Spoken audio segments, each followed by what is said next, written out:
Today's episode is brought to you by Audible.com.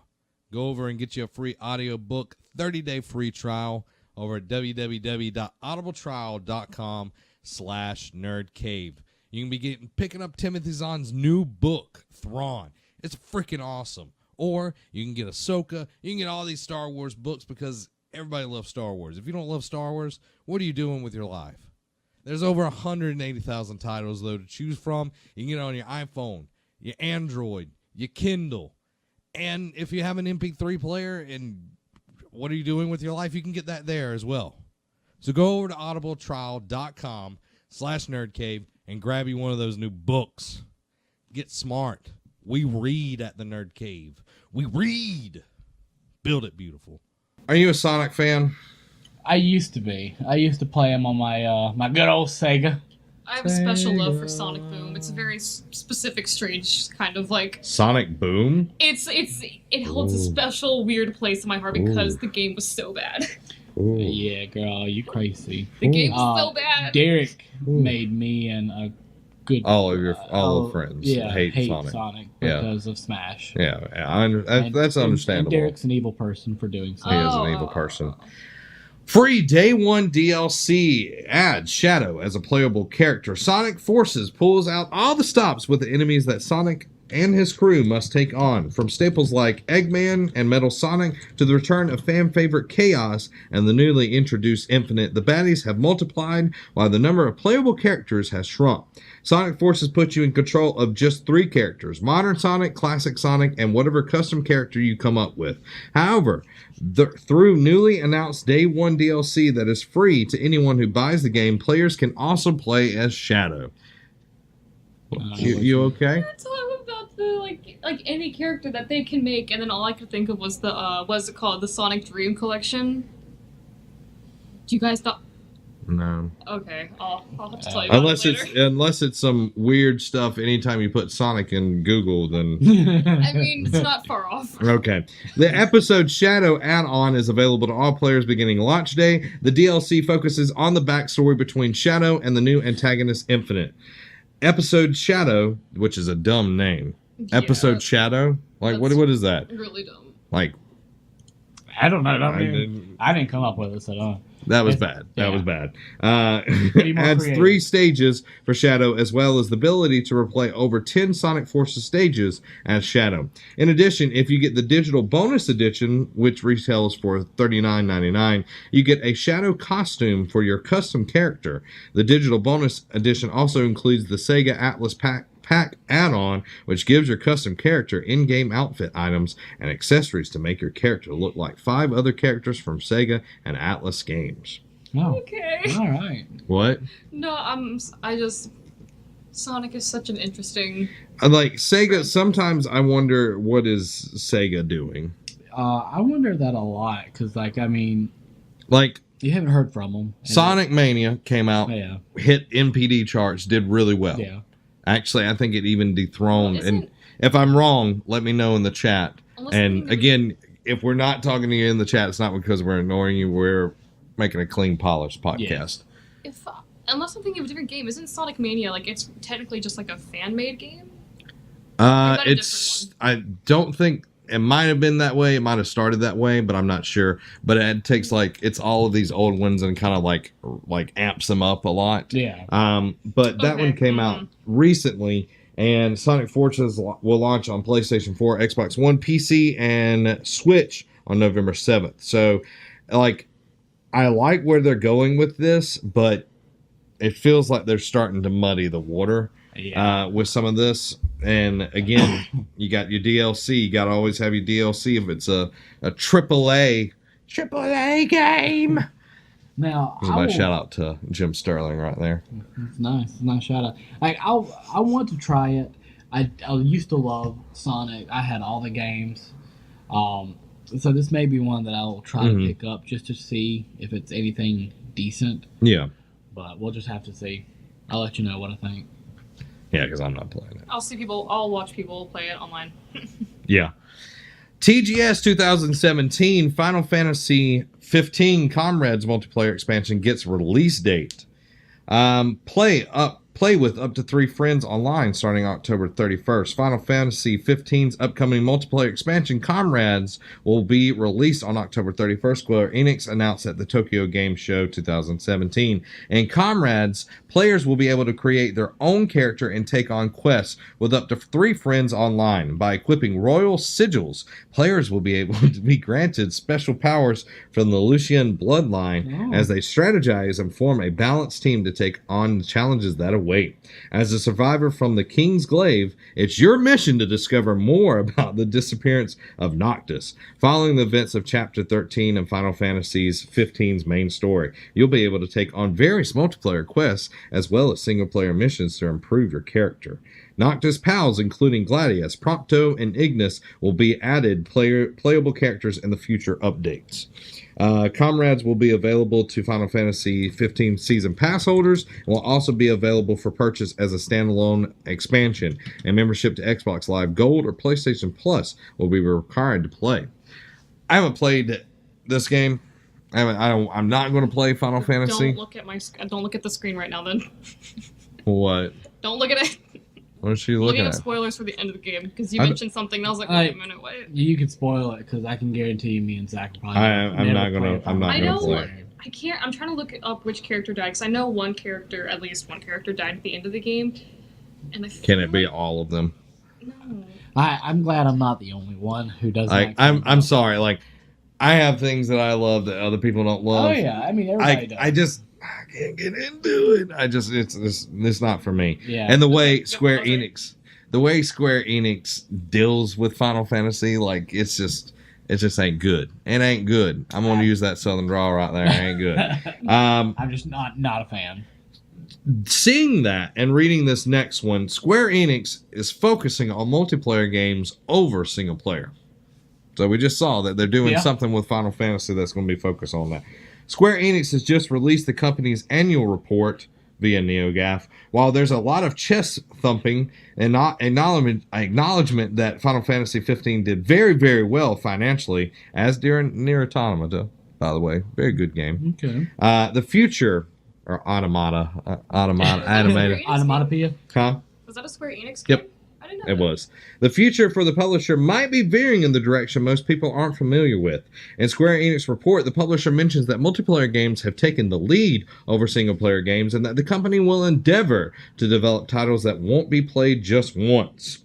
Games as a service is a concept that is often mentioned recently in the HD game context. Gone are the days in which single-player games were the primary status and multiplayer games secondary. Lately, multiplayer games have taken the lead and is standard for games to be designed for long-term play. The term multiplayer and games as a service themselves have existed for some time, but they are now being used in reference to the game design that place a strong emphasis on long-term user engagement. We will also endeavor to develop games designed not to be playable once after launch, but that the customer can enjoy more and play longer. In so doing, we will increase customer satisfaction and enhance the lifetime value of the games themselves. Now, this is clear as day. Okay, you look at Final Fantasy 14. Is it 14 the online one? Yes. Right? Okay. You look at that one. It released. It was utter dog crap. They went back to the drawing board. They fixed it and released. There's still a ton of people playing that game. Oh, yeah. And it's all multiplayer. You look at PUBG. All multiplayer. Just broke the Steam record last week of concurrent players. And then you have games upon games. You have Overwatch. You've got Destiny 2. You've got all of these multiplayer games that people are putting in time because people want to play together. Now, I'm one of the weird ones, okay, me, that I like playing. If it's got a good story, I'll play it. Again, not playing Final Fantasy. But if it's got a good story, I will play it. I don't care if I get to play with anybody else. That doesn't really bother me. It's more a hassle for me to play with people than it is for me to just play by myself. Plus, like getting up together with y'all. I love playing video games with y'all. Don't think I don't. And everybody that's watching at home. I like doing that. But it is such a hassle. So like, okay, what time can you play? Oh, okay. Well, I'm not busy then. I'm doing something else. Or something comes up. You know, it ruins everything. I'm sorry. Like, I mean, I'm right there with you. Me and you have always been the story. We love story. You've been more multiplayer than me. I've reached out into the multiplayer world more, but I go back to my roots. Yeah. When I find a good game with a great story, I'll play it. Well, I know just like Josh Sheffer, like he's always been a multiplayer guy. Like MMOs and all of that, like he's always been more in that. And I'm just like, I don't want to deal with anybody. I don't want to have to like rely on anyone to get me through anything. So that's why I'm not on a huge thing. It's interesting though to see that more and more companies are going that route though, because yes, it makes sense. Yeah. People are playing longer. You look at GTA 5, that is the most sold game. Look up how many copies that sold. It is absolutely ridiculous. It crossed over to the most sold game a week or so ago.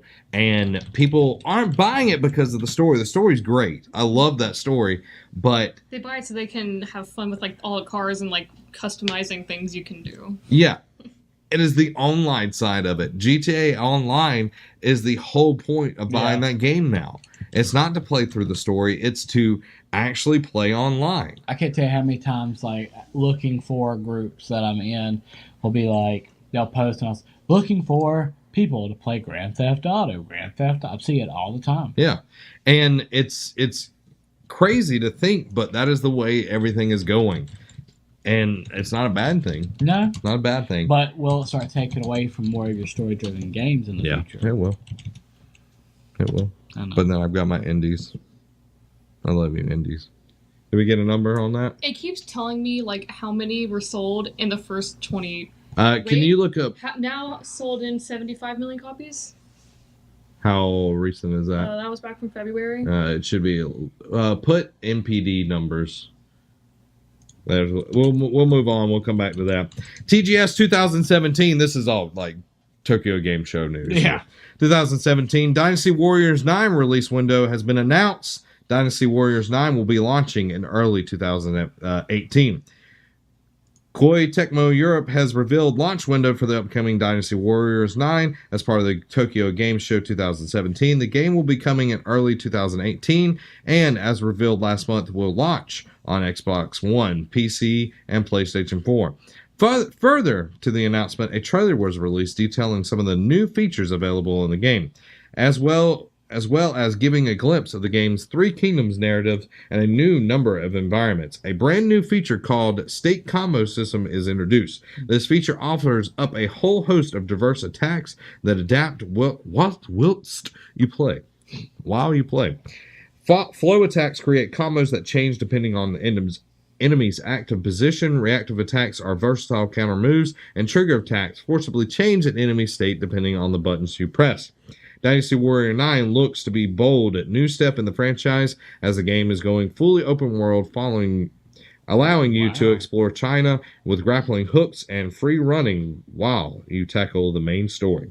A new character called Xu Sheng will also be revealed as a charismatic general of the Wu Kingdom. So there you go. Sorry, the names I'm very familiar with. I was just going to butcher it. Yeah. Now, I don't know if you played as much Dynasty Warriors as I have. It's a franchise that I have loved. I have not played 7 or 8. I left off at 6 because it just kept getting repetitive and everything. Yeah. But, I mean, I'm excited that they're bringing in a new aspect. Making this game open world brings in a whole different view of the game. Like, instead of having to, all right, you've done this battle. Now it goes to the loading screen, and you go do that battle again. Yeah, it lets you do things your way, like how you want to do things. I hate you. You know I hate McDonald's.